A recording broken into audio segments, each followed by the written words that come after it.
And we are live. Good evening, crypto warriors, and welcome back to Gem into Crypto episode 373. Today is Thursday, April 4th, and I'm King. And I'm Bitcoin Zay, and we're here to bridge the gap between cryptocurrency and the community Monday through Friday at 3-ish. At 3-ish. At 3-ish. And it's that time today. We have a lot of good articles. We'll be talking about the World Economic Forum report that came out that said at least 40 central banks are considering using digital currencies. Billionaire Brock Pierce takes out first ever Bitcoin-backed mortgage. Canada, I was going to say Canadian for some reason. Canada seizes $1.4 million in Bitcoin holdings and reportedly largest ever forfeiture. And last but not least, BitMEX is going to compensate some users affected by that unforeseen bull run that other day. But first, a cryptic coin winner. Actually, we don't have one from yesterday because we'll be announcing it Friday. If you remember, the question from yesterday is, what do you think the price of Bitcoin will be on Friday? You can still put in those submissions on that video from yesterday today, and we'll look at that again. We'll make that decision on Friday. Until then, what's going on? Shannon Allen, Tessa Hall. I was going to say Bitcoin Zay because he typed in there as well. Dexter Hand Sr. What's up? Clarence Dennison, Crypto Ty. Welcome. There we go. Then Shannon Allen said he'll talk to us about Cryptic Coin updates later. New wallet, a lot of good stuff is going on. Can't wait. Look forward to it. Thanks, Shannon. Oh, yeah. Absolutely. All right. Top story. WEF report. Again, World Economic Forum report. 40 central banks are considering digital currencies blockchain tech. Again, Cointelegraph, hand clap. Oh, yeah. Appreciate that. Hey, I love this artwork. You got like a guy in a business suit take off, his Oxford shoes. He has his briefcase there, and he's dipping his feet in the water like the scared cat that he is right next to him. Again, this is amazing. Oh, not only is he putting his foot in water, but it looks like to be a decentralized, distributed version of water here, as we can see. But yeah, dozens of central banks around the world are currently or soon will be experimenting with central bank digital currencies, according to a recent report from the World Economic Forum. I'll link to that report as Bitcoin Zay tells you about a future we predicted, I think, a year or so ago when we saw 10 CBDC words in one article, right? Yeah, absolutely. And I mean, honestly, the fact that this report is coming out now means they've already started. I believe most of the banks that are experimenting, they're already a year or two deep, and they just want to put this out there and let you know, hey, we're coming. When we come, it'll be full force. However, like most people who have looked at blockchain technology, it is not the same as cryptocurrency when it comes to CBDCs because it'll be a private ledger. So we all know this for people that's watched us. They actually said they counted 44 different central banks that are exploring this. And they said this has yielded some mixed results, which, I mean, for them, honestly, if they could just see R3 Corda and see what went through with the first trials when they tried to get enterprise blockchain going, they would see that it doesn't work for private. It's useless. You can have MySQL or a database. So hopefully they realize that, but I can guarantee you they're going to market it a way where it's like, this is more efficient. They're going to lower the fees or whatever they have to do to make it seem more efficient, or they're just going to try and debo you. So they're working on this blockchain technology. To me, it's sort of a non-starter because we've already talked about it for a while. However, now that they put out the story, you know that they have actually been working on it. So I seriously doubt there's central banks who are just now getting teams together to do this stuff. So maybe some private companies. We've seen companies put out job applications or job forms, but definitely not a central bank. They've seen this coming 5 years ago. So, yeah, I think this story just confirms what we've said before. And going through this World Economic Forum report here, as you can see if you're watching our YouTube, for one, definitely want to do some homework on Ashley Landquist to see who she is. This is the project lead, blockchain and distributed ledger technology for the WEF. I didn't even know they hired this position. So, again, I would love to see her qualifications. Anybody knows her personally or heard her talk, go ahead and comment in there. Yeah. Here on the part one, the research, experimentation, and early implementations, they talk about how the CBDCs are implemented, the pilots. They talk about central bank issuing these digital tokens on what they call a distributed ledger that represents and are redeemable for central bank reserves and the domestic currency. However, in the following paragraph, they say the central banks typically use, quote, permissioned blockchain network implementations, whereby participants are limited and must be granted access to participate in the network and view set of transactions. Again, we're talking about the internet and intranet. There's a reason why people don't use intranets with slow-moving businesses and big bureaucracies. I mean, it doesn't make sense. So right here in the first paragraph, when they talk about how this is going to be on the distributed ledger, they don't say it's a private distributed ledger.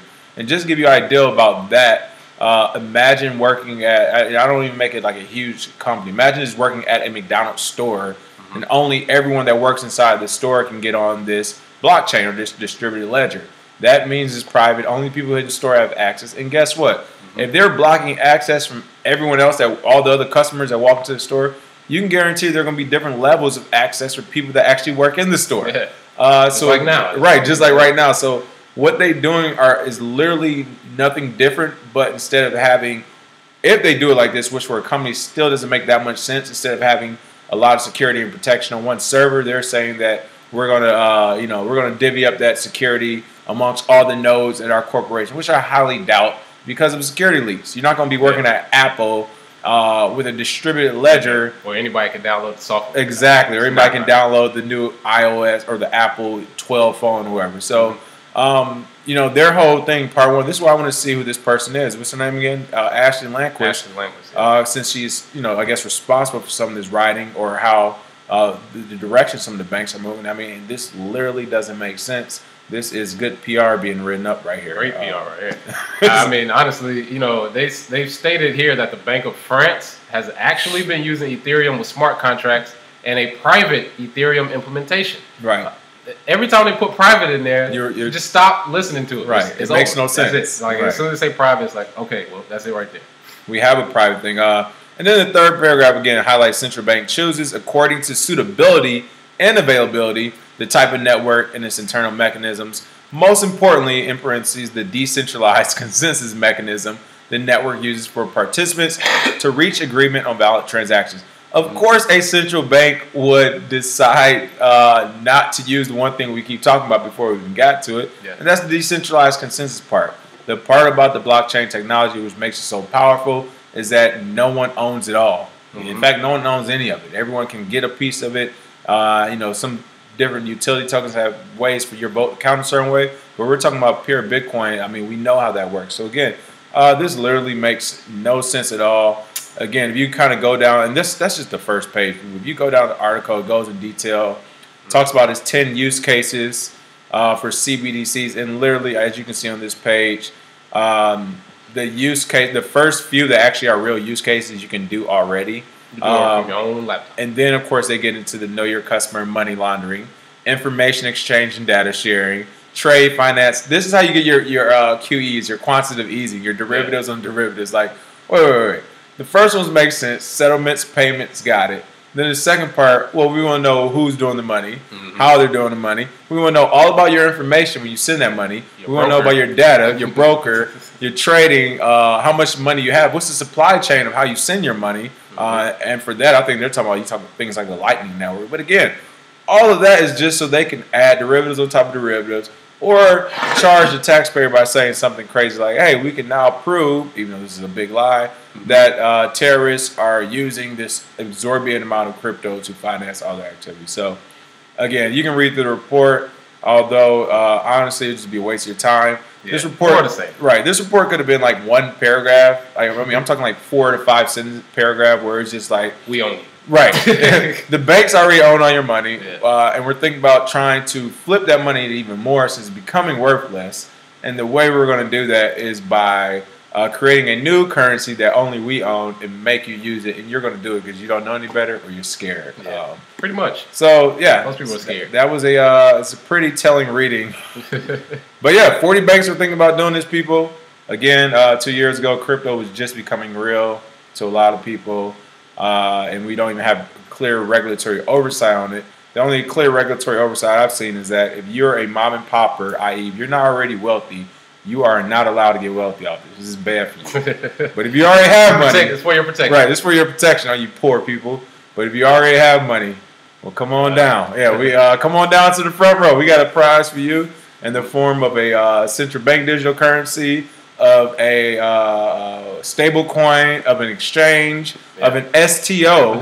But all you poor folk out there, you stay away from this. This has nothing to do with you. Managed by Grayscale. Right, there we go. Hilarious. They got a bunch of stuff. Because seriously, again, this is that base hit, people.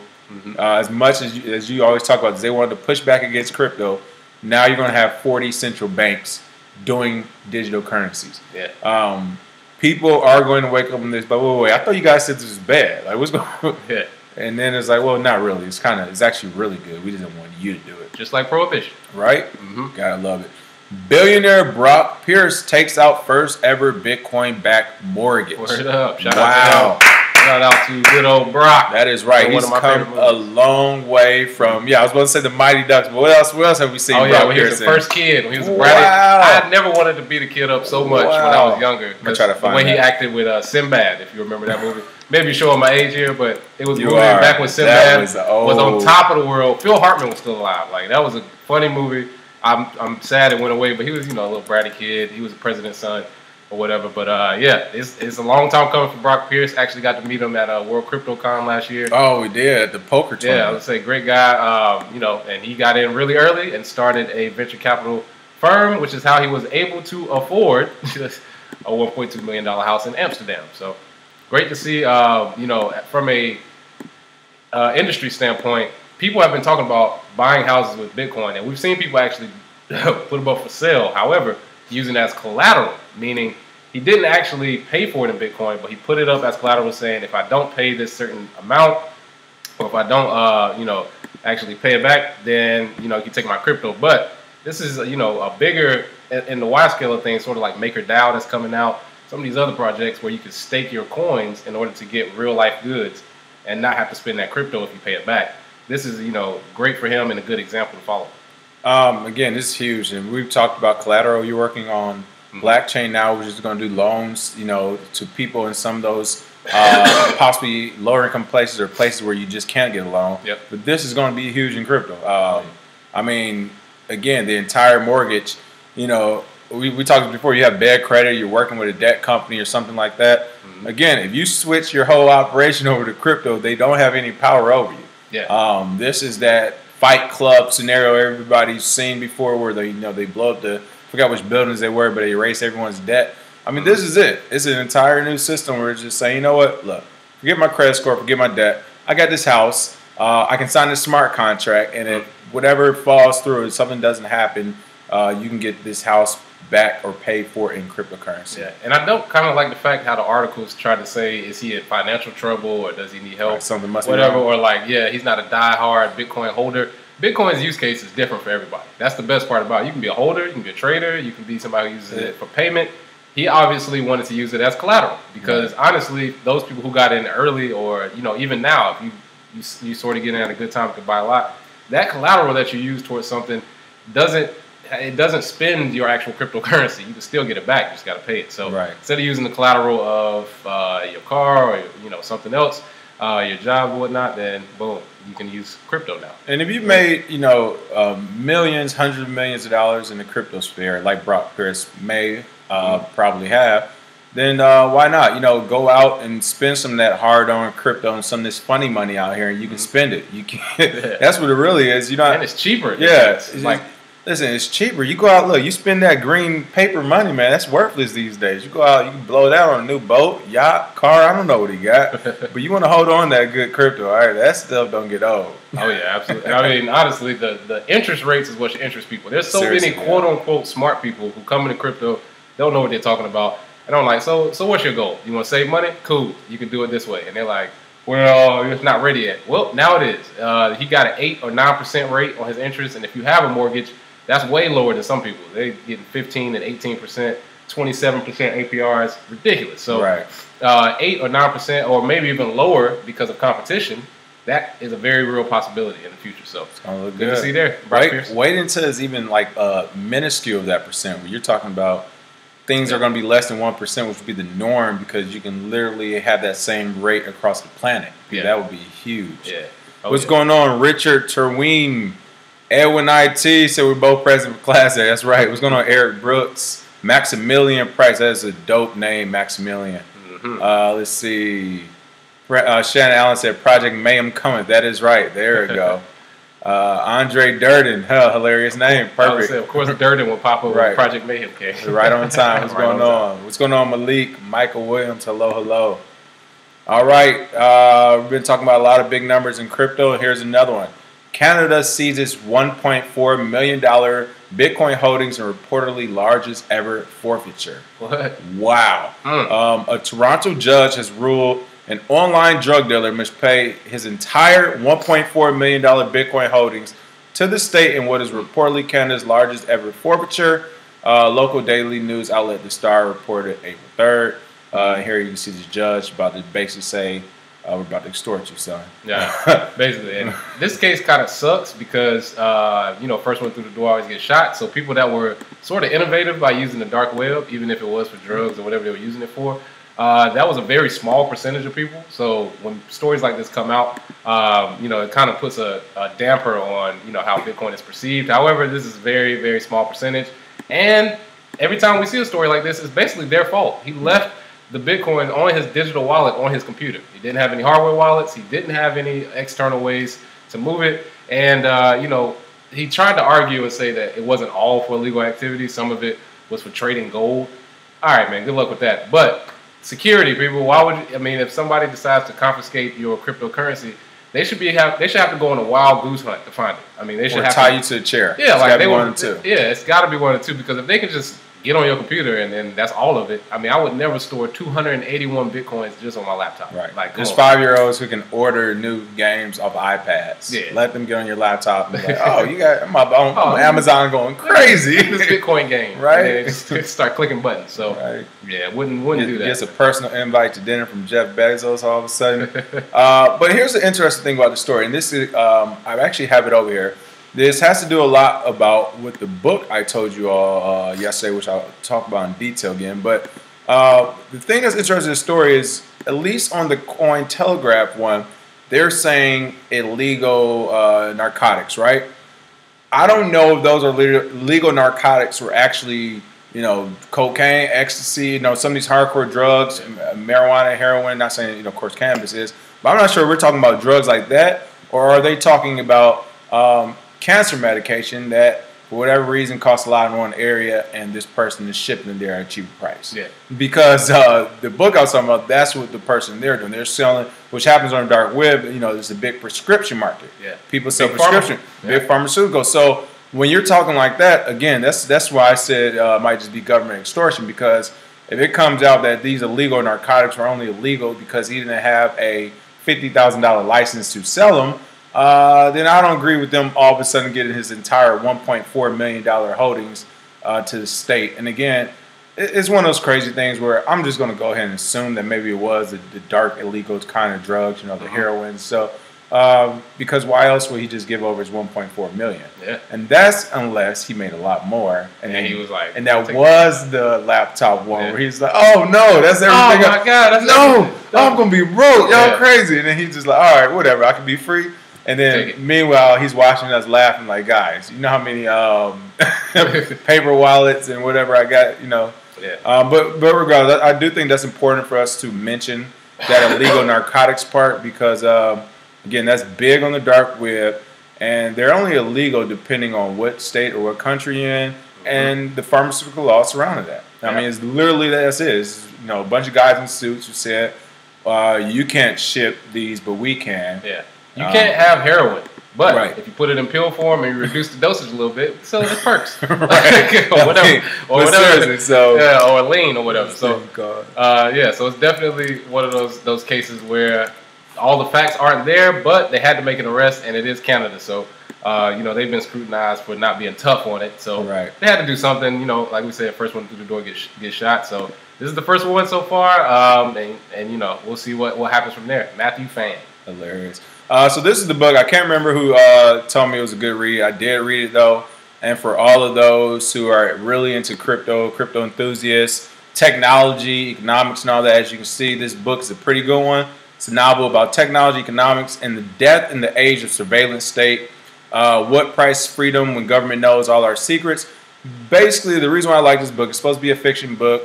However, as you will read, it borders closely on nonfiction. They talk about the government being able to put spy programs in all the Microsoft and iOS devices, how people use Linux systems.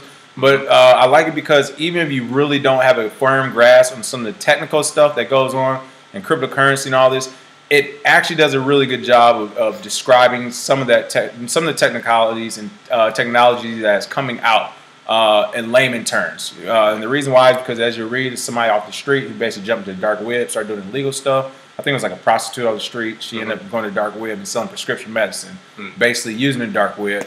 But they tell everybody, step by step, how this stuff works, how this is even possible. And they even give you like a background, like what proxy servers are, routers and VPNs. They talk about all this language. And even at the very back, which I love most, in the appendix, they have about 10 or 15 other books and websites you can visit to learn more about these type of technology that are coming out. Whether it's about, fake money or the government spy programs, all the way to them actually mentioning Bitcoin. They have bitcoin.org on there for you to go check out. In the book, they don't talk about crypto. They only talk about gold. But believe me, they like loosely based it around crypto. So, but yeah, in the back of this book, they give you a lot of resources to technology. Again, proxy servers, VPNs, other books you can read. So it's definitely a good read. It's a fast read too. Things like 300 some pages. But it's a pretty fun read. It's a fun book. I usually don't even read books that are like business oriented, which is probably why I can't remember who told me to read it. But it's really good. So worth checking out. BitMEX to compensate users affected by unforeseen auto deleveraging after Bitcoin bull run. Unforeseen. Right? Yeah, we didn't know. Hey, this is very freeze accounts. Ain't nobody pulling out no more money. Yeah, I was saying, Arthur Hayes or someone was like, right. Come on, man. I'm not playing this. Cryptocurrency trading platform BitMEX will refund users who lost money during this week's Bitcoin bull run after technical problems affected its contracts. The company confirmed in a press release updated April 3rd.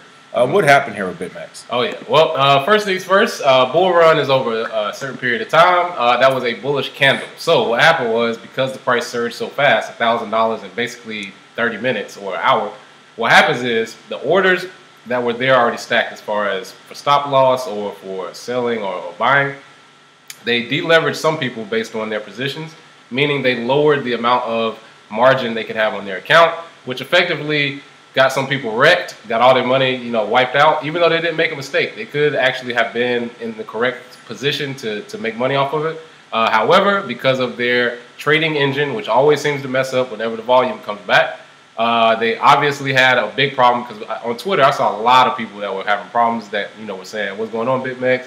This always happens, blah, blah, blah. Been around long enough to see this a few times, but they said they are compensating everybody, which is good news simply because they could just say, hey, whatever. Hey, machines mess up. Yeah. Hey, that's what I'm saying. Like, what's his name? Arthur Hayes actually is, trying to push everything forward with his, contracts and whatnot on his website. So his business is the most profitable there is outside of venture capitalists. So he's got to, make sure that the clients are compensated. And this is much like Coinbase, where people are like, well, I didn't see any big news about it.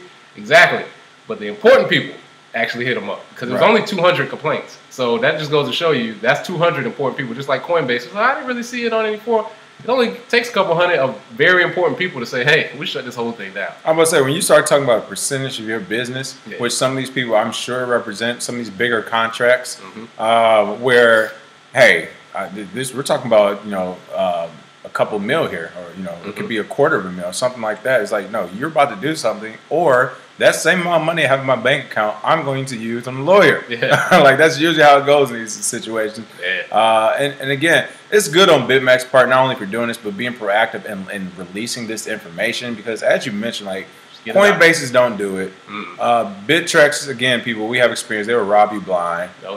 So there's a lot of companies out there that would not go back and do it. Again, BitMEX, I think, is one of the better ones. Even Gemini, even though they're regulated to the point of just being ridiculous, I think they will also step up to the plate and say, hey, here's your money back, whatever. Gotta keep that good price. Right. Gotta keep it good. And then it's Binance as well. I think those are three of the main ones. Uphold is pretty good too, actually. Oh yeah, they stay way under the radar. Uphold, they are really good too. If you're having mistakes wherever, you reach out to them. They'll check your history and all that good stuff. And they're like, all right, you're somebody we want to keep. You can stay in the club tonight. Like, we got you. Oh yeah. So there's some good ones out there, but this is self-regulation, people. Yeah. When we talk about this is self-regulation. Isn't a need for lawyers. Isn't a need for regulators or government. It's just the company saying, all right, we saw what happened. It was crazy. You know, even though it's 15% bull run, we haven't seen this in a year, right? Yeah. Contracts messed up on our platform. We'll fix this. Why? Because we're worth billions and we'll be in business. I don't get why a lot of exchanges don't just take that. Businesses in general, why don't they take that approach? I mean, they're always like, because if everybody do it, we'll be broke. Everyone's not going to do it. Like, realistically, everyone's not going to do it. Exactly. So them, like Coinbase and, you know, and again, mentioning people like BitMEX, they are worth literally multi-millions and billions. This makes sense. I'm glad to see it done. Arthur Hayes, great job on regulating ourselves. Oh, yeah. Other than that, for the free crypto coin, what are we doing today? Oh, yeah. So for the free crypto coin today, how do you feel about Bitcoin-backed mortgages? Would you buy a house with Bitcoin-backed collateral? Or would you hold it? Some people have that argument. Let us know what you think. Put your crypto coin address, and we'll send those free coins to you. Be meeting with Jamie Dimon. Look. Oh, yeah. I don't have any gold or, you know, cash, but I do have this cryptocurrency now. Jamie's gonna be like, it's a JPM coin. JPM coin. I'm gonna give him a bunch of Ripple. Like, I heard you guys like Ripple, right? Not at all. No, right? You like, no, give me that Bitcoin. Give me that good stuff you got. Don't give me this other stuff. Let's get some comments down there. Anyway, last thing. Let's see, last couple. Clarence Dennis said, I remember I said 5,300 in 32 hours and it got hit. Now it's probably going to be 6,100 by Friday afternoon. Ooh, hey, Clarence, listen, that is a bold prediction. I don't know. I think we saw the best this week. We'll see. Edwin IT said, I heard of it.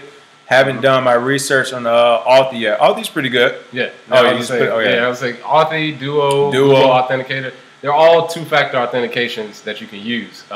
It's just whichever one you want to choose based on price. Authy is free, so there's a few good ones out there. Right. I will also say if you have a lot of accounts and stuff, don't be afraid to use multiple ones because absolutely. A hacker, when they are going, if they do get this far, which a lot of them at the two-factor authentication stage, some of them just like whatever, we'll find somebody else, but. If they get that far, they're going to guess Authy and Google Authenticate off the back of their hand. Like, those are the main two. So, absolutely. Divvy those up. And again, as we said, Duo is good as well. Oh, yeah. All right. Other than that, that is our show today. As Edwin IT said, that was a quick 30 minutes. We know it. Oh, yeah. But we will make sure we get this information in and get everybody on their way. But we will see you all tomorrow. Oh, yeah. Quick. Make sure you update your crypto coin wallet. So there it is. Yeah, so you can actually receive it next week. There it is. And we'll have more information on that. Absolutely. Happy Thursday, folks. Have a good one. Have a good one. Cheers.